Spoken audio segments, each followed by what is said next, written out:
Let's get him on the line. Hello.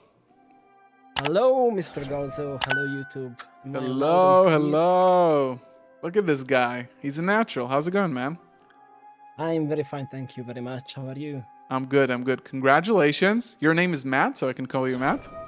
Yeah, Matt is fine. Matt is perfect. Matt is Thank you great. very much.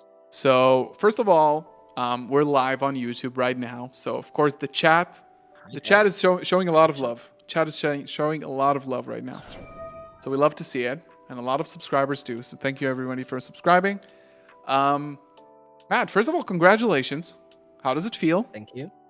It feels insane, to be honest. I haven't been playing this game for very long, so when I won, it felt like a dream. I was in shock. I still kind of am. So, yeah, it was insane. Well, first of all, congratulations again. Beautiful. How long have you been playing? I have been playing the TCG for about 10 months at this point. Whoo, baby.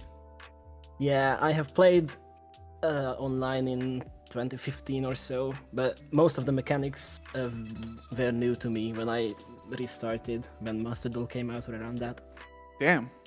Well, good job. How did you manage to go from? We're gonna talk about the local scene in Hungary.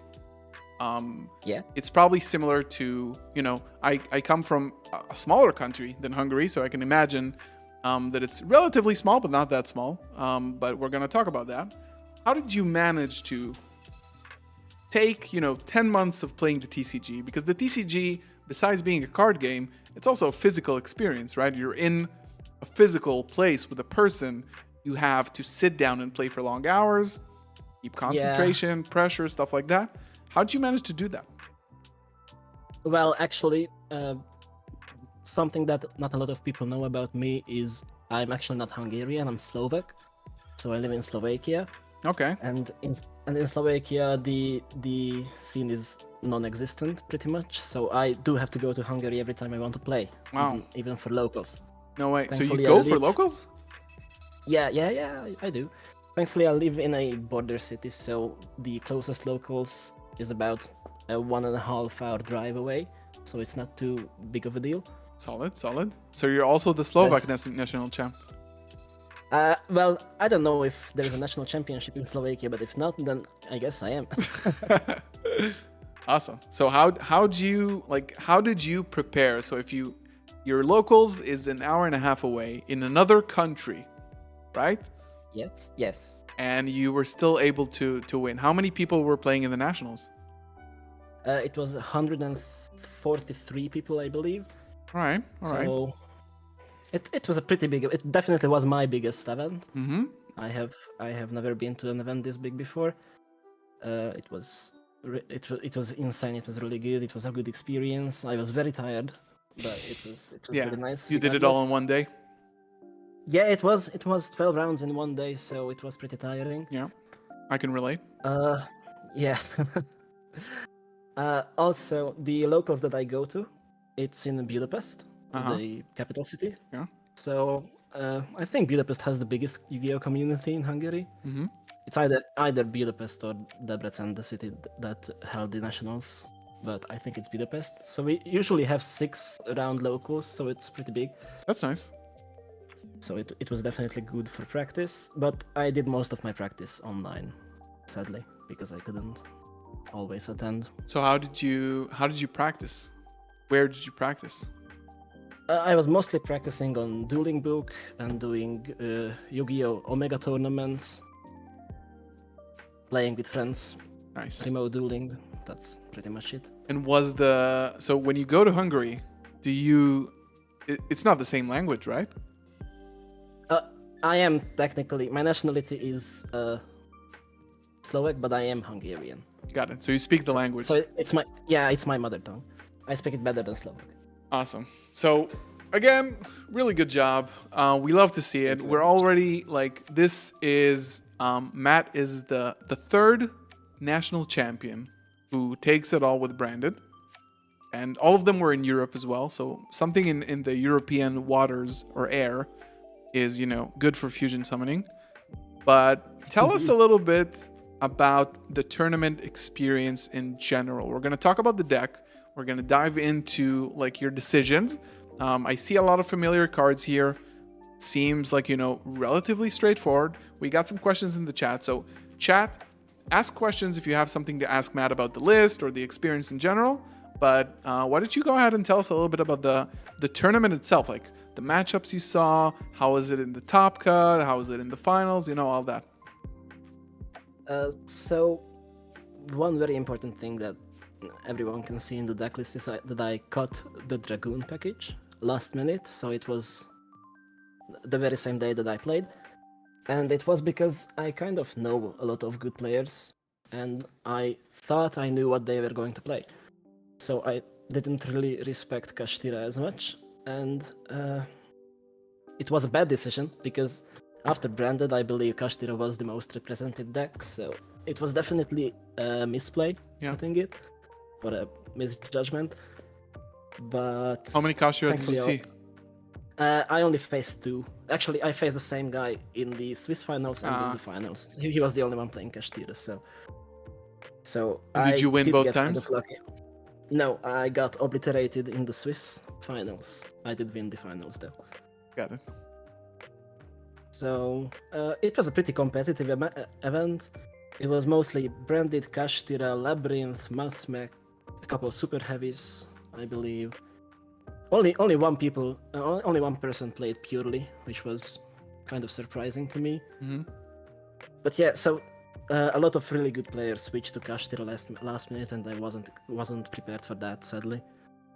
Yeah. So that's why the deck looks like it. I can share. First of all, we have some similarities in the deck list, but I can also share that I also decided to cut Dragoon kind of last minute before the tournament.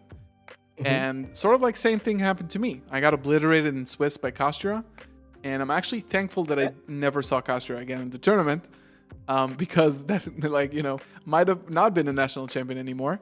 But I was also I was considering the break in the deck and the extra deck slot. I was testing a lot of Dragoon in the side, maybe just like the package in the side, but eventually ended up cutting it. Round 3 or round 2. Faced Kashtira, got smoked 2-0, fastest 2-0 in my life. And I was like, I'm not winning this event. I'm not ready. My deck is not ready for this. Hopefully, thankfully it worked out. But I can share your despair over we Dragoon. Can relate. Yeah, definitely. So how was the top cut experience like? How did it evolve from round to round? First of all, I wanted to achieve top 32 because of the sleeves, because they were really nice sleeves. Yeah, so the playmat too. Expectation. Awesome. Yeah, the playmat is nice as well. Yeah. So when I made it to top 16, which was the top cut, I finished 6th in Swiss. It was already way over my expectations, so I was already very happy. I usually get very anxious playing the game, which is something I'm trying to actively counter whenever I'm playing, but it's just how I am. Yeah. The judges asked me whether I wanted to play on the stream table, the finals, and I said I'd rather not. Because I fear that I'm going to choke under pressure under the live stream. Yeah. Of course, after the top cut, I didn't really have a chance anymore because I was playing in the finals, so I had to deal with it.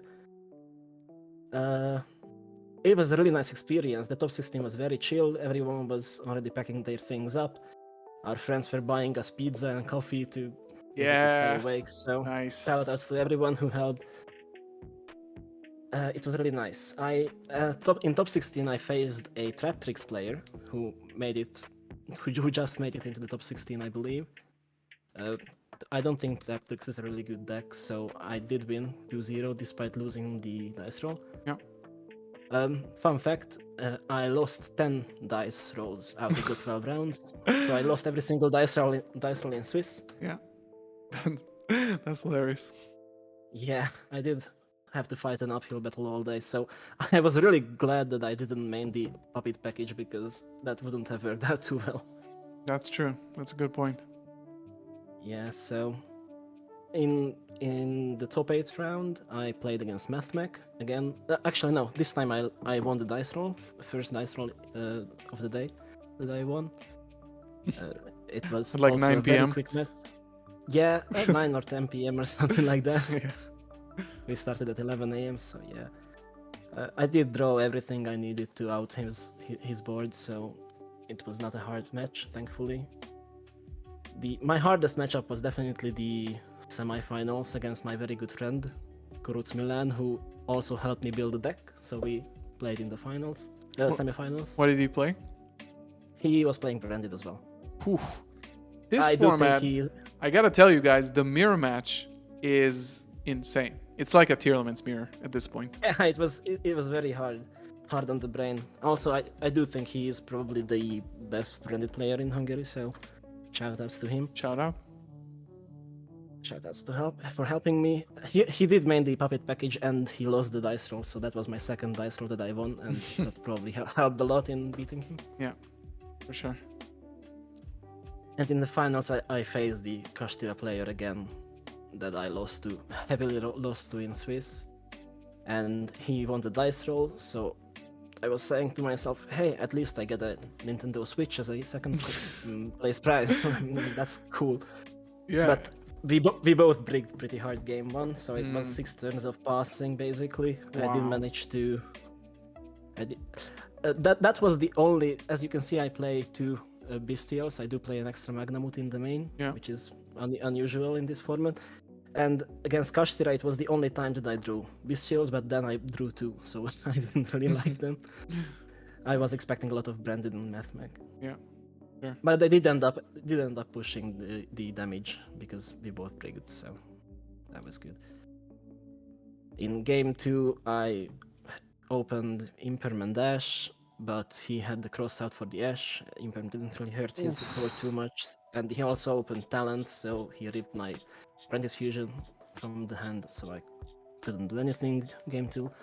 In game 3, I started finally, and I got shifted and made a Dragostapelia under shifter.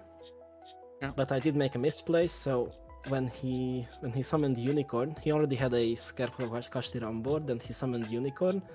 I should have immediately used Tapelia effect, so he couldn't make any rank 7 plays, but I didn't. I waited for the effect. But he also misplayed, and he used the effect and he didn't go into rank 7, which ultimately lost him the game. So if he waited there with the effect or didn't use the effect and instead went for a Zeus play or a Shangri play, I could have probably lost the game. Wow, that's insane.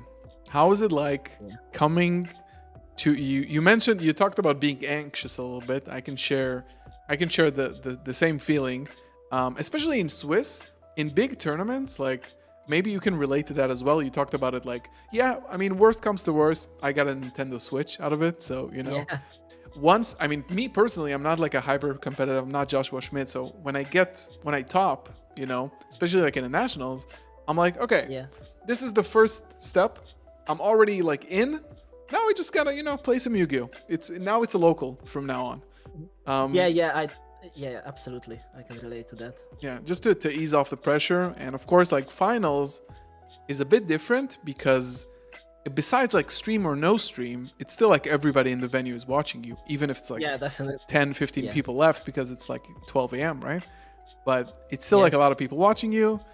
But I think at that point, I was like so exhausted that I was like, I mean, I'm in the finals. That's fine. I ended up taking it after like misplaying. We were both like tired, bricking, whatever. The decks were not cooperating anymore. They were like, I want to go home. But eventually, I mean, I can totally relate to that. I can absolutely relate to that. So awesome job. What was going through your head when you were going to the finals? You were, you know, sitting down against the player who smoked you in Swiss. And you lose the die roll. What goes on through your head? Like, how do you prepare yourself mentally for this kind of match? I was honestly ready to take home the second place trophy and all, because Kashtira is obviously a bad matchup for the deck. The way I played it, I didn't play Super Poly, I didn't play Dragoon, I didn't even main the Nibiru's. I mained one, but that was just an interesting thing that I added last minute. So I wasn't really prepared for Kashtira, and also the guy that I faced is a really good player, multiple YCSs. He is definitely top 3 in the country. So I Not anymore. did well. Technically, he still is. One championship doesn't prove Yeah, that's it. everything. So, but I gave myself like a 2% chance of winning the match. So it just worked out, which is something I'm very grateful for. It was a good match. So, yeah. Awesome. So let's talk a little bit about the deck list, and then we're gonna answer some questions from chat. We got a few questions from chat, and they're all already eager to ask. So you're gonna get your answers. But first of all, let's talk about. So you talked about the Magnamut, like the extra Magnamut for like mirrors, some math mech, stuff like that. How do you feel that performed at the end of the day? I think it was the right meta call for the championship itself, but I never saw any of the bestials in 11 rounds, so it didn't really matter ultimately. Yeah. But I do think it was the right call to add at least one more in. My side was also very packed, so I couldn't really fit in more bestials. Yeah. I think it was a good choice. Yeah. Just didn't really draw them. Yeah, sometimes you have to like put into your deck something that makes you feel confident. For me, it was Super Poly, which I only used in the semifinals. To be honest, only the semifinals. Never saw it before, but I was like, I'm super uncomfortable playing without it, so I'm just gonna put it in. Yeah, I did have Super Poly instead of the one Nibiru and the one Magnamut. Up until the morning of the Nationals, where I just decided that I really need 2 more extra deck monsters and I can't play the targets for it, so I cut it and put in the Magnamut and the one Nibiru basically. Yeah, for sure. And we do have the Jewels, which of course, like, we're all scared of Super Heavy Samurai. We have the Ash, and then we also have the Imperms, the one Nibiru, 3 crossout, 2 talents. What do you think about how's the hand trap lineup and the crossout package and the talents in the tournament? I think the hand trap lineup was super solid. I think 3 Ash, 3 Imperm hurts everything. It's not a game-stopping hand trap or a turn-skipping hand trap, but it is really good against everything. Of course, both hand traps are really solid against the mirror match. I think it was solid. Droll was kind of good. I did play one super heavy where I drew it and it was a turn skip, so it was really good. Yeah. I do believe that, I don't know, maybe siding it would have been better, because well, not for me because I never won a dice roll, but if I theoretically win a dice roll, I can't really use it on my turn because it does shut down the Chimera play if you go for it, so... True. So, it was good, it was alright. The one Nibiru was there because I really didn't want to play only 2 in the side, because it's such a high impact hand trap that playing 2 kind of doesn't make sense, because you really want to see it in the opening hand. Yeah. But I couldn't fit the third one in the side, so I just put it there as a extra cross-out target. There are lines for Branded that play more than 5 monsters, so why not have it there? For sure. How was Crossout in the tournament? Oh, Crossout was the MVP of the tournament. Let's go. Definitely. It's such an amazing card. Yeah, it's the best card of the format. Not just in Branded, I think Kashtira players played it as well. It was really clutch there. In the mirror, it was insane against my friend Milan. Actually, I didn't use it in the mirror, he did, but it was insane for him. At one point, I had a set Branded Retribution, game 1. Oh no, he shotgun? Way, in the draw phase, he said crossout designator on the Retribution because he couldn't have played through it. Nuts. Yeah, and in game 2 he did cross out one of my Branded Fusions as well, so it was really good for him in the mirror. Sick. And I think the talents was something that I was also like testing a lot with 2 talents. I felt like it was super strong, like getting the chance to rip the Ash Blossom from your opponent, because it's such a heavy hand trap format. How did the talents feel? It basically, the thought process was that if I open both talents and I don't know, maybe a branded opening, I don't really care about draw, right? So I use the branded opening in the main phase. I get drawled after that, and then I use talents to rip an ash or rip a starter or whatever. So this did come up once, it was really good, but I used talents twice to take away a monster and go for OTK, so that was good as well.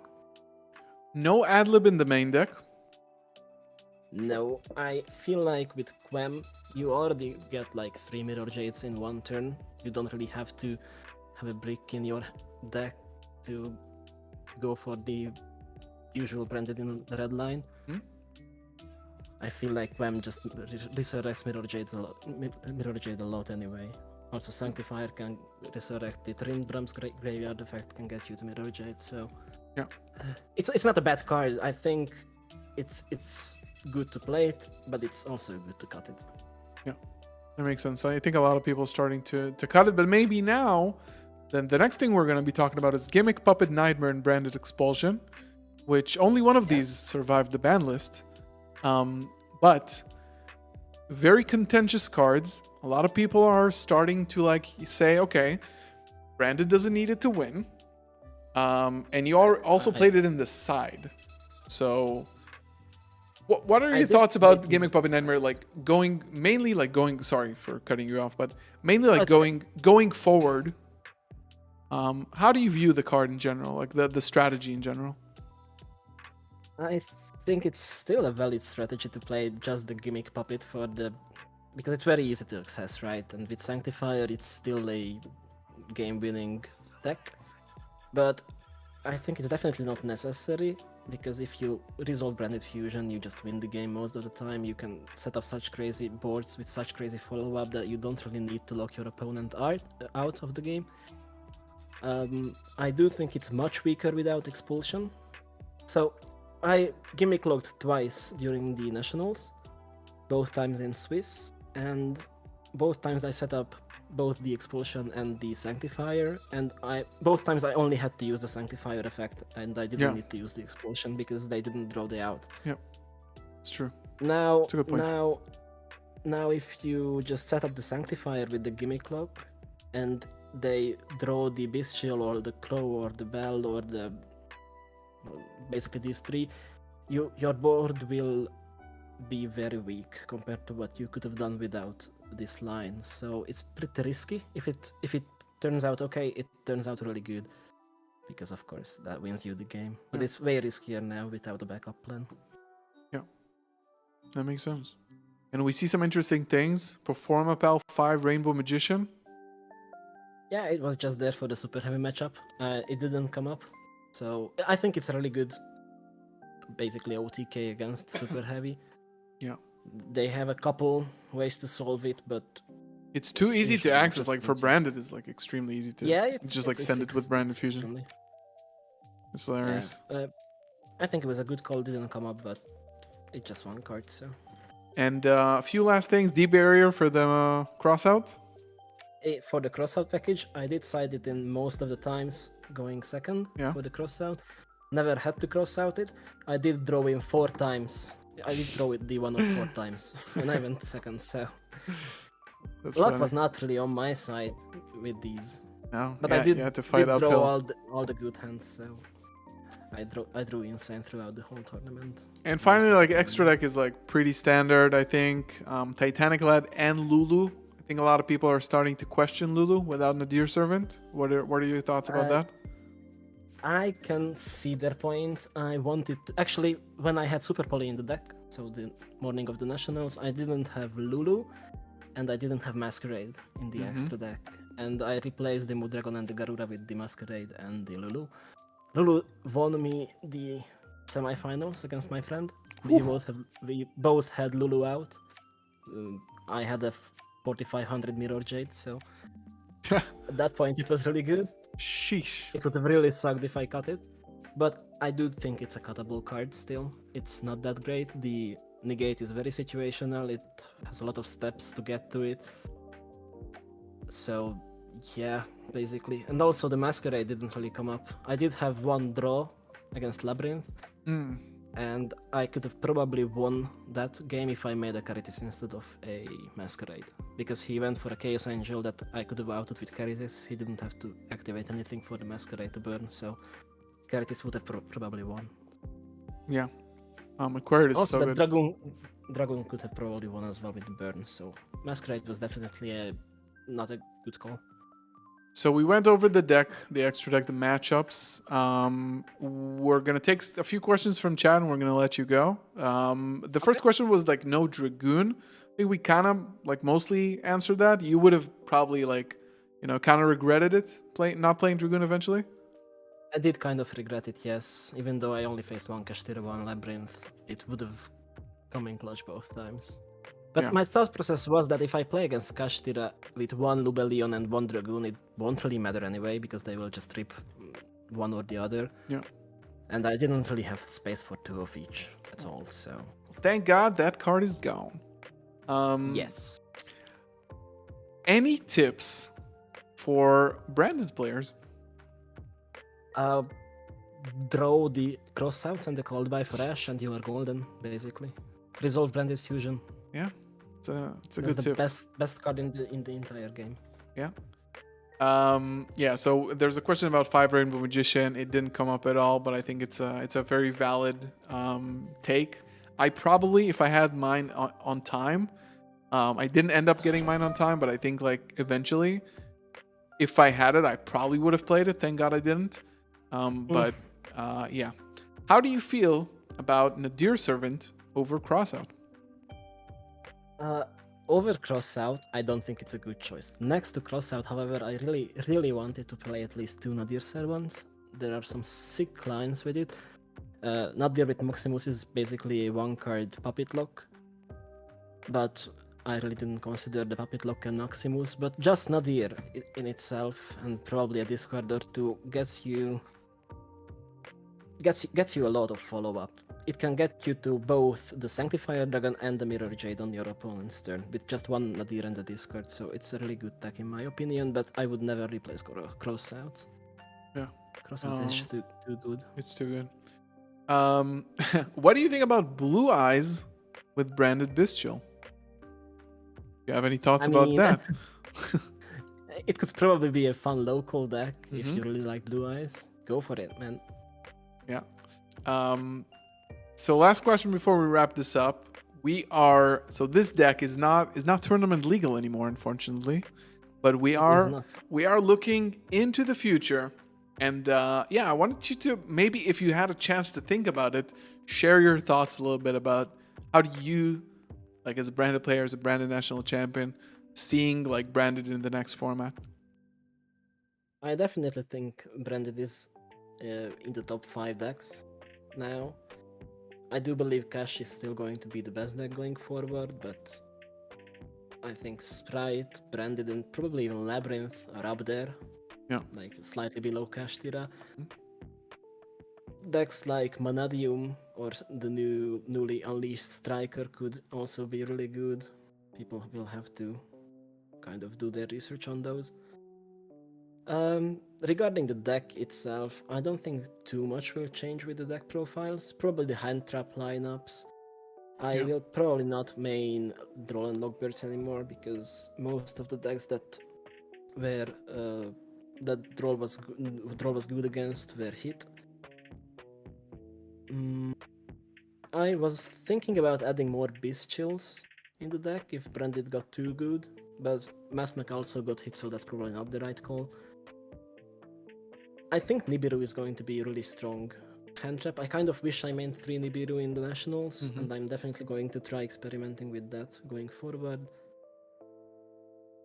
Also, regarding the engine, I don't think much will change. We're not going to play Expulsion, but that's pretty much it. Yeah, that sounds good. I think we're looking forward to another great format with Branded. The deck is still alive and basically at full power. So that's really exciting for all of us. Thank you so much for your time. And again, congratulations. Any last shout outs before we wrap this up? Yeah, I would like to shout out a bunch of people actually, if I can. Go ahead, go nuts. Thank you very much. I would like to shout out, of course, Kurutz Milan, who helped me build the deck, who practiced with me, who lost the dice against me so I can win. Thank you for all the tips. Also, shout outs to Peter Balázs, who kept me hydrated throughout the whole day. He had my water, and after every round, he came and told me to drink. That was a really good call.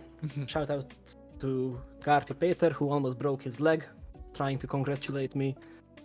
Shoutouts to the others, Szőlősi Márk, Rácskai András, Bölönyi Bence. Everyone is just giving me constant advice with everything. Shoutouts to my boy Miguel. He's probably my favorite Yu-Gi-Oh player. He has such a good energy. Shoutouts to Kresneric David. Basically everyone who helped me build a deck and gave me tips. Shoutouts to my fiance who kept listening through all my combos despite knowing very little about the game. I'm sorry. So shoutouts to all of these people. Beautiful, beautiful. Shoutouts to you also for carrying Branded to victory. Well, you have the torch now. You have to carry it from now on. I'm done. I'm gonna play Sky Striker. Okay. Thank you so much. Again, congratulations. Beautiful achievement. We love to see it. Yeah, I'll see you around. We'll talk soon, hopefully. Thank you very much for having me here. And all right, man. bye. Peace. Bye, YouTube.